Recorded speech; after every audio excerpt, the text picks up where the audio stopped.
Now, next up is Richard Hale. He's the Managing Director of Media at Dentsu Aotearoa. Richard has 17 years media agency experience spanning both New Zealand and the United Kingdom. He is going to explore trends identified in the Dentsu Shopper DNA, the Future of Retail Research project. He's making his way to the stage. His name is Richard Hale, and I'm looking forward to his keynote speech leading us into our New World case study before our Q&A. Thanks, Richard.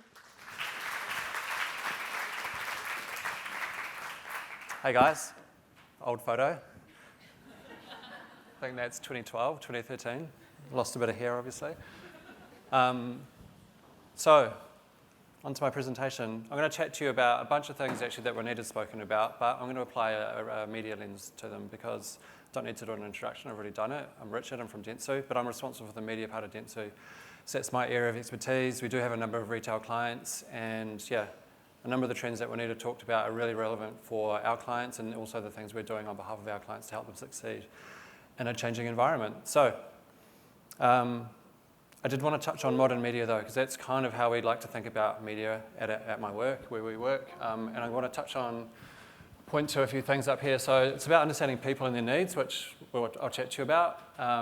Dynamic value exchange, another thing I'll chat to you about. Technology, data, and creativity. That's probably the focus of what I'm going to talk to you guys about today. And then also how to make a difference to people and how to actually sell stuff on behalf of clients to help them make money. But I will focus on the middle point primarily today, so just a bit of a heads up. Why am I going to focus on that middle point? This is advertising expenditure on behalf of clients across New Zealand. The white bar on the bottom, that's digital advertising, and for the first time ever it overtook TV in 2021. And we're spending more and more time using digital media and digital solutions with our clients. Quite loud with the rain, isn't it? And we're spending more and more time on that stuff because it's working for them, and I'm not going to talk too much on this particular slide right now, but this stuff is impacting not only the whole advertising industry, which I work in, but also the retail industry. And it's impacting the retail industry because it's widely touted as digital's third wave. Now, the internet was the first wave, so to put retail up on a slide in that kind of context is massive. So things are changing massively. I'm not going to talk to all the boxes there, but a lot of that stuff on that table is complicated. It sounds so loud to me. Can everyone hear? I'm assuming everyone can hear me. Yeah. But if you can navigate that space, it will lead to success. And on this graph behind me, you've got the Super 25, which I'm not sure everyone's familiar with, but this is a US kind of acronym or label. In the US, they have 25 retailers, which they call super retailers. Amazon's one of them. So it says 24 here because Amazon's almost in its class of its own, but they are counted as 25, as part of the 25. But these 25...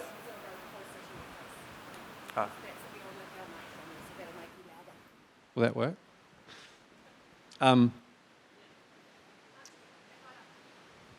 Thank you. So those Super 25, they are all moving in, shifting towards digital, and they represent 91% of the market cap growth in the US, so actually global retail sales. So massive change, massive opportunity, and that's because they're taking advantage of things that are happening in the digital space.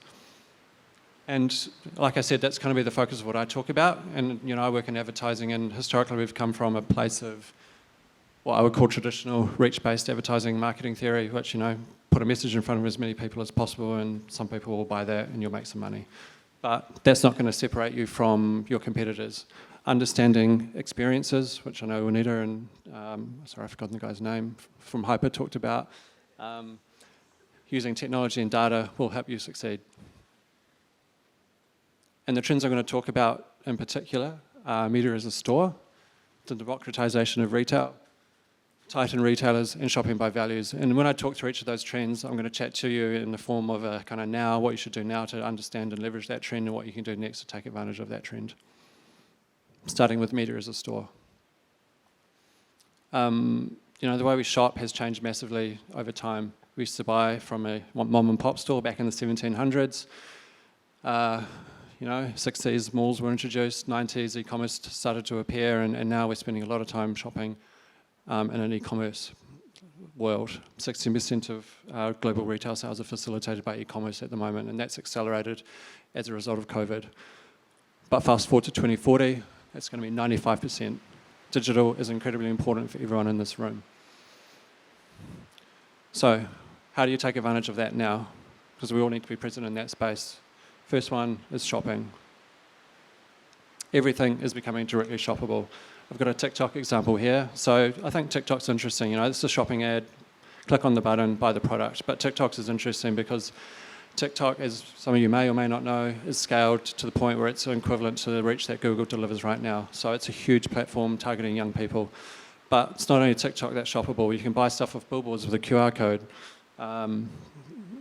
off any physical, off a mailer or off anything like that. So everything is becoming shoppable. But to Juanita's point, social commerce is becoming massive, and we're spending more and more time with our clients leveraging shopping ads and social media and Google, social media platforms and Google.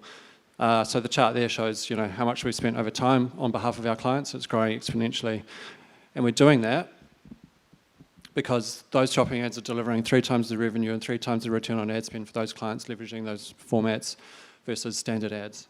So it delivers results. And so we need to be present in that space. We need to understand how to optimize against that space. But just being present is only scratching the surface. Complicated diagram behind me.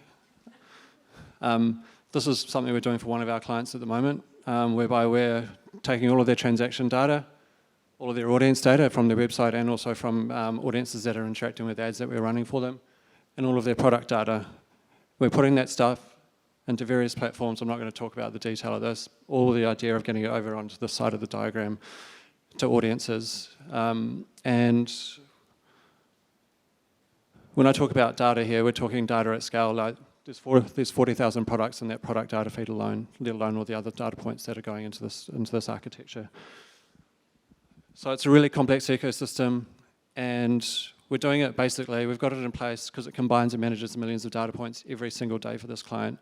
And if we boil it down to what we're really using it for, is we're trying to get the data in an organized fashion over here to SA360, Search Ads 360. Why?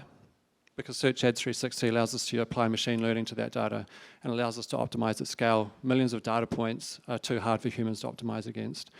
And so at the end of the day, when we can apply machine learning to that, we can improve the customer experience and make the advertising more relevant. And that's generated millions of dollars of incremental revenue for that client. So get the data infrastructure right, and shopping ads is a big prize at stake. So I'd encourage you all to think about what technology you're applying to your business and how you're leveraging it at the moment.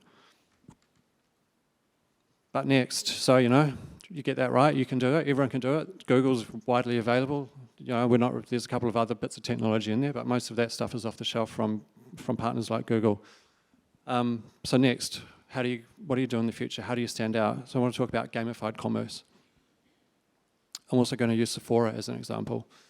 So Sephora, to create brand engagement and improve shopping, turned their mobile app into a Tinder-esque style interface. Swipe right and you collect a product. And obviously Sephora sell lots and lots of products, so kind of hard for consumers to find what product they want. So by using this interface, swipe right, the product goes into your own personalized catalog, and then you've got a personalized set of products that you're able to just kind of search through and obviously purchase. Not only that, but Sephora starts to understand what products people like and beyond just transaction data and what products they're considering, and can curate their experience around those products. So just an interesting way of making the shopping experience a bit more fun. More literal example of gamified commerce, Casper Mattresses. They ran ads in the subway in New York, which had puzzles on them. Those puzzles linked to the mattress, but there was no answer in the subway. To find the answer, if you couldn't figure it out in the subway, you had to go to their website. And on their website, there were 25 answers to the 25 puzzles they ran. Actually, this image here is the second iteration of this campaign because the first one was so successful. But anyway, the reason they did it, they made advertising a game to create brand engagement. Mattresses are fucking boring, right? So this is a far more fun way of getting people to interact with them, like a really boring category. The results off the back of this campaign were really immense, but in terms of sales. But what they were probably most proud of was the fact that their brand equity grew massively as a result of running this campaign. So again, like a literal vision of a game, but an interesting way to kind of get people to interact and purchase off a retailer. So to summarize that section, enable shopping and enhance your digital storefront experience, because retail is becoming democratized, and this is a really obvious segue into my next trend, but I want to talk about the democratization of retail. So the way that the way that you guys are going to market is changing, retailers are going to market is changing. Small brands started in D2C, direct to consumer, and are now starting to evolve their offering and move into wholesale because they need to build their brand. Whereas large brands who started in wholesale now moving into D2C because they need to build their brand. What we're seeing as a summary of that is retailers are removing extra parties from the sales journey, they're reducing costs, they're interacting directly with customers, they're improving customer experiences. And direct-to-commerce sales are rising all the time. So who doesn't want a slice of that $175 billion pie? So to get some of that, we need to adapt to the evolving customer, and we need to improve the consumer experience because it's more important than ever.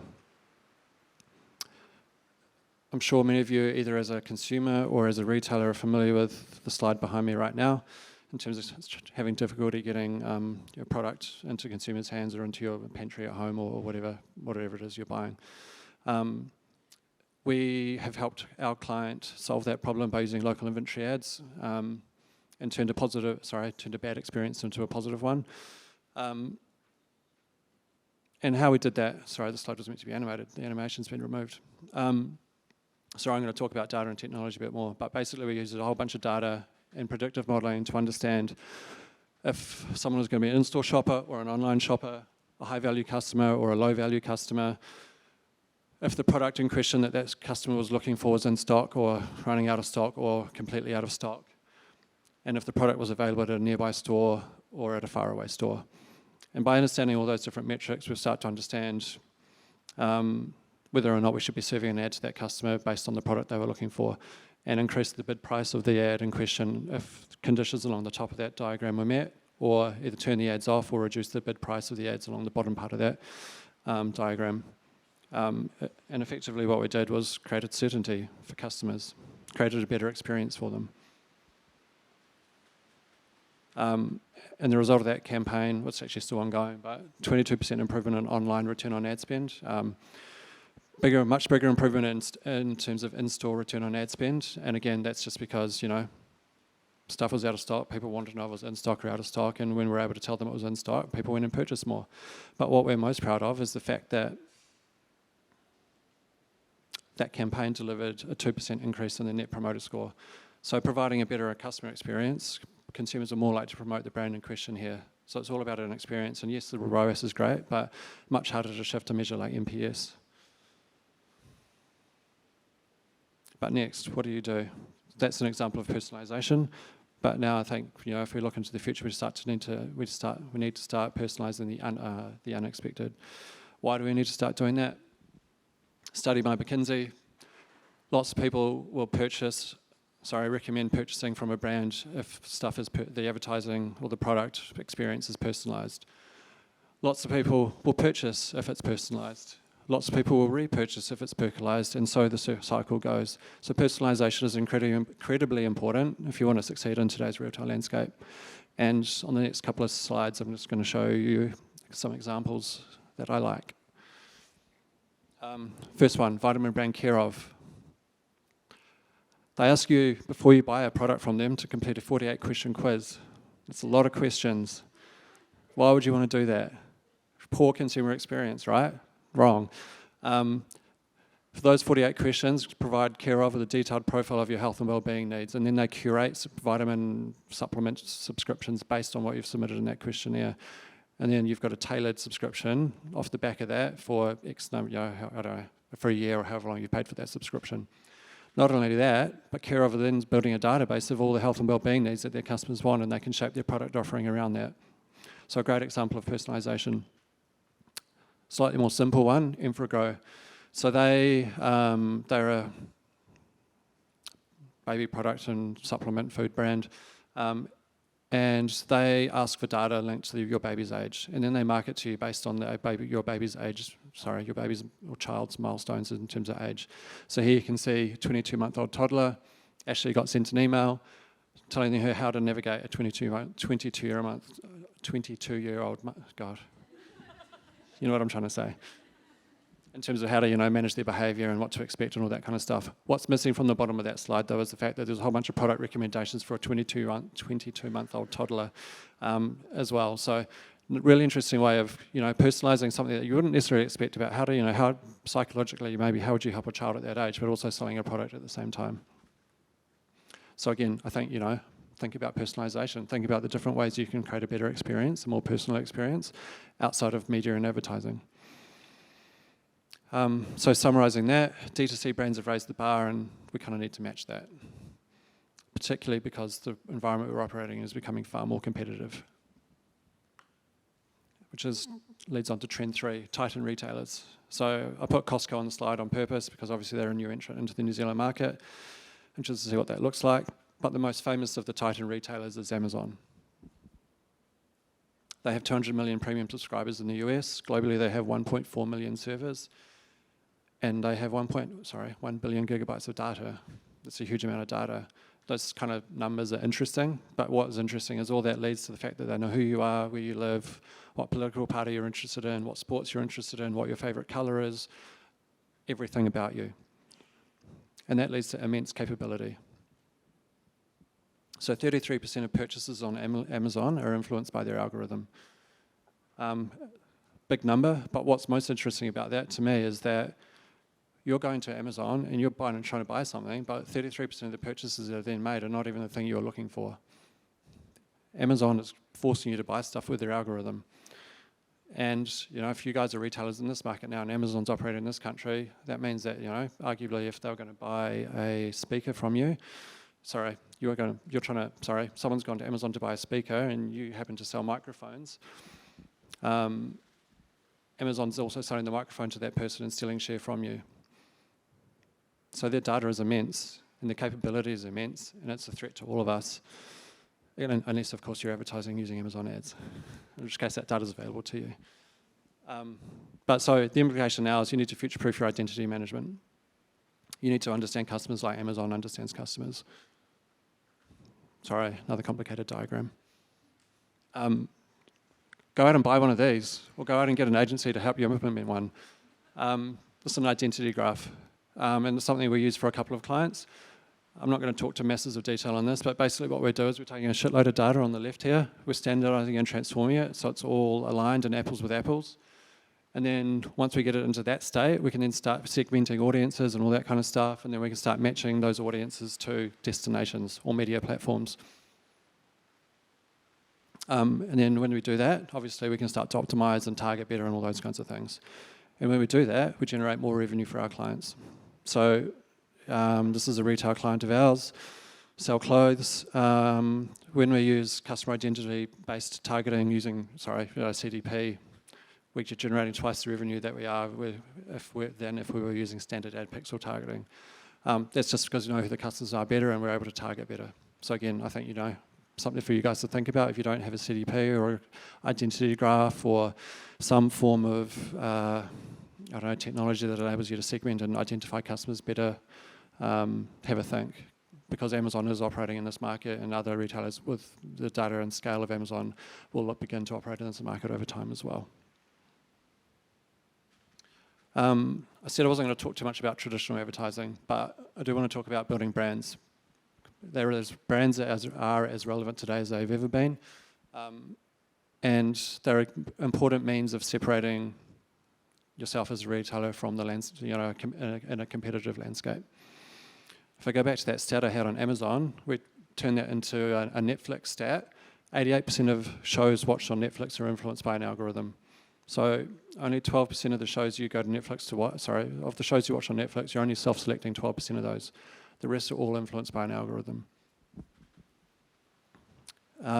Which one of our clients, TVNZ, compete with Netflix.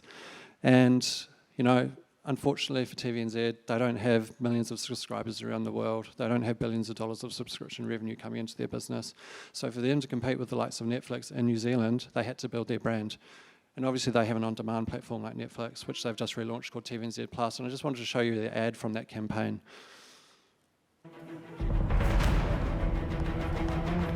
Everybody get down on the floor! This is a robbery! We're here for the bank's money, not yours! Careful with that.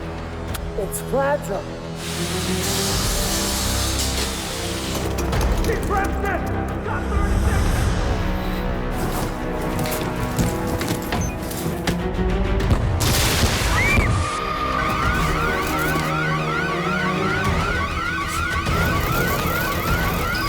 Last week, but other than that, I think I'm okay. When was the last time you worked? Felt the rain from his eyes. Did you talk to him? A little. Hello, I'm Tamara. He said he had children and offered them money. Go!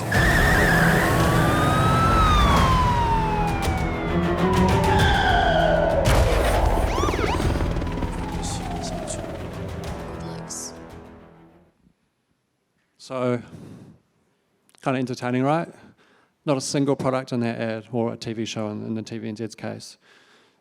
Just a piece of content that's fun, that's engaging, that's entertaining, that's promoting a new brand. So, that's one way of tackling a problem of competition, which, is doing wonders for the TVNZ business at the moment. So, summarize that section. Invest in identity management and your brand. Because understanding the consumer and what they want from your brand is becoming more and more important, which leads on to the next trend, shopping by values. Again, sorry, wait in there, I know you talked about this. So, more stats. 25% of millennials in the US will make a purchase based on something, make a values-motivated purchase. If you average that across the entire population, 18% of people are making a values-motivated purchase. And then if you get to the boomers, 10%. So obviously it's more important to young people, but it's pretty much important to a large chunk of people if you want to just boil it down to its most base element. You apply that 18% to the number of retail sales in the US, that's over $1 trillion worth of sales that are values motivated. So why would you not want a slice of that pie? Your values are important, you need to talk to customers about it. I'm not going to talk to you too much about how to develop your own values. I will in a couple of slides' time, but I wanted to kind of talk about now in terms of your supply chain and the acronym ESG, Environmental Social Governance. I'm not sure how many of you have heard that before. Maybe most of you have, I'm not entirely sure, but something that's important to us. And obviously we work with clients on a daily basis and we've become part of their supply chain. So it's important that we operate in a fashion that aligns with their values and in terms of the environment. Means we don't pass on emissions to consumers or the world or whatever, however you want to look at it. And that's our climate change ambition, of which we've got a number of initiatives in place for. But I wanted to talk a little bit more about something we're doing more immediately. Ben Gibbs in the room somewhere, I can't see him, who works at oOh!media. He's the sales director, and we worked with oOh!media on a campaign recently, which was lucky because oOh!media partnered with Future Post. And we were advertising a product that had environmental credentials, and that product came under scrutiny from environmentalists. But we'd particularly chosen oOh!media as a partner for this campaign because of this partnership with Future Post and knowing that everything we did in that advertising campaign was not going to have an impact on the environment. So all of the leftover bus shelter posters that were used in that campaign were turned into fence posts for farms. And when that campaign came under scrutiny and there was a PR backlash around it, we were able to answer succinctly that, hey, this campaign's fine, we're not having an impact on the environment. And we made an active choice to partner with an O on that basis because we knew of this partnership. And so I think it's just important to think about, when you're interacting with partners and, you as a business might have a have a target to, reduce emissions or whatever it might be, but you have to think beyond just your business. And you also have to understand customer values and understand what outcomes are needed to be in place to achieve your goals as well. So if you've got, environmental goals, for example, how do you get to achieving them? And I wanted to introduce something called the theory of change. Which was also talked about before, but it's, what is your desired impact or outcome? And what do you need to do to get to that? And it's about working backwards from that. So I would encourage you all to think about how you want to change your business and what things you want to need. What things you need to have in place to get to that point in time, or that outcome, or that impact. Because planning for change is important. Because I can't really think of an industry that's changing more rapidly than retail.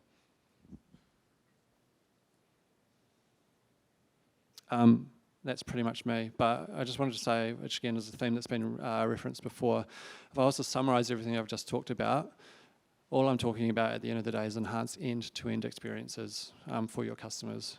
At the end of the day, experiences are the thing that are going to separate you apart from your competitors. And also those trends I've just talked about, there's a number of those listed in the Future of Retail report, which is a study that Dentsu, who I work for, have published.